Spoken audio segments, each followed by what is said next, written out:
Hi everyone, so in this video we are going to run through the basics of assessment and marking. So it's a good place to start if you have not done any assessment at BIM before. It's also quite good if you just need a refresher on BIM's own assessment policies, which we are going to take a look at quickly now. So in BIM's assessment strategy, it sets out three broad purposes to assessment. So the first one is to allow a student to proceed from one stage of a course to another, or to graduate with an award. Secondly, to classify the performance of a student, so how well they're doing. And finally, to improve student learning, which is the one we're most concerned with, because if done properly, assessment can be a really effective way of helping students develop. It's defined as either formative or summative. So under the BARTH-SPAR modules, which we are teaching out, there's a slightly different definition to the Sussex one. So formative under BARTH-SPAR terms is any assessment that does not count towards the end of year grade for students, so mock assessments, peer assessments, in-class assessments, that kind of thing. And summative is anything that does count towards the end of year grade.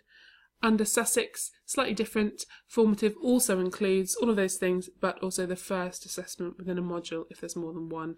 So often that term 2, 20 or 30% weighted assessment is defined as summative as well. Not sure why they do that, but there we go, that's the way it's defined. So there are certain principles of BIM's assessment policy which are set out here, and I'm not going to go through them one by one. You can pause the video if you want to see them, but essentially they centre around the ideas of transparency, clarity, fairness, quality, consistency. That's basically it. And we also explain how we do that, and a lot of that is by ensuring that our processes are followed accurately, that we do things like this, that we ensure that our examiners are fully trained, and that we are really mindful in how we design our assessments to make sure that they are fair and clear and allow for diverse learning styles, that kind of thing. Again, you can pause and read through if you wish to. So assessment's really important in higher education. It's not something we can get away from. I think at a place like BIM, where we're very creative and very practical, sometimes assessment can feel very restrictive, it can feel challenging, trying to put a grade on someone's creativity on their heart and soul, but it's something that we have to learn how to do, and it's really going to be most beneficial for the students if we can explore how to do that in a way that's going to help them develop in whatever field they are working in, being assessed on. And there's a whole section of the NSS dedicated to assessment, so it's really important in that respect too. We want to make sure that our students are satisfied with the way that we assess them, and a lot of that is about how they understand our processes and how they understand why they're being assessed and how they've got the grades they've got and that kind of thing. So it's not an exact science, but we know there's a lot of good practice out there. We have learned ourselves what things work and what things don't. So this is why we're doing things like this, to make sure everyone is on the same page in terms of assessment practice. And one of the things that you should be doing as a tutor, if you are teaching and not just assessing, is relating to assessment in your class every week. If you have designed your scheme of work, you will know that it's important to align your content, align your activities, what you want students to be able to do, to the learning outcomes of that module, which they are assessed on in the assessment. That should be a natural part of your kind of teaching, but students really appreciate you linking explicitly to the assessment as well. It helps them to grow in confidence, and it helps them to better understand the assessment and how they are marked and their feedback when they do get it back. So lots of formative assessments are really good idea. Students are marked against three things. If you are marking for the first time, there are three things you really need to be aware of. They are the assessment brief, the learning outcomes, and the generic criteria, which we'll go through one by one. So the brief is essentially a description of what the student's supposed to do for the assessments and the tasks they're expected to complete.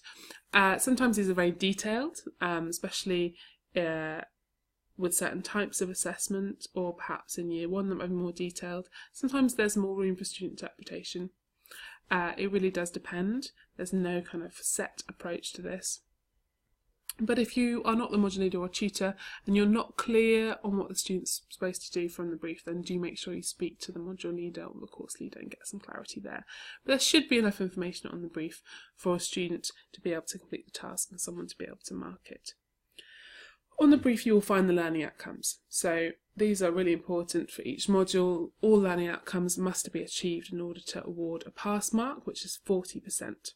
So learning outcomes will essentially describe what we want the students to be able to achieve at the end of a module, what we want them to be able to demonstrate, and to what level in the assessment. So when you're sitting down to mark something, you need to be really clear in your mind what constitutes a pass of each learning outcome in the work that you're being presented with. And if you're not sure, then do speak to the module tutor.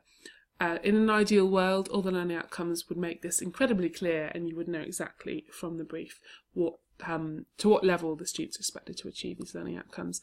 But that's not always the case, and we're always trying to perfect these things. So there may be a learning outcome which seems quite vague to you and you're not sure where that pass mark is. So do check with the tutor, who will have expanded on that in class and made it clear to the students. And if the work is generally good, in other aspects, it might be well presented, there might be some good arguments, but they've missed a learning outcome, it still cannot pass.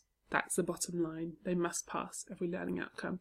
You could award a marginal fail, which is a grade of 35 to 38, and then be really clear in the feedback about that one thing that let them down, but you cannot pass them. And you should always, always, always discuss how well the student has achieved the learning outcomes in the feedback and where they can improve. So especially in cases where they have missed one learning outcome, you need to make sure that it's really clear where the student has fallen down, because this is how they're going to improve. This is how we can use assessment as a tool for learning rather than just a tool for giving someone a grade, essentially. So we are nearly at 7 minutes, so I think I will stop the video here. But there will be a part 2 in which we'll talk about the final piece of the puzzle, the generic marking scheme, the grading criteria, and how to use that effectively. So please do check that video out. Thanks.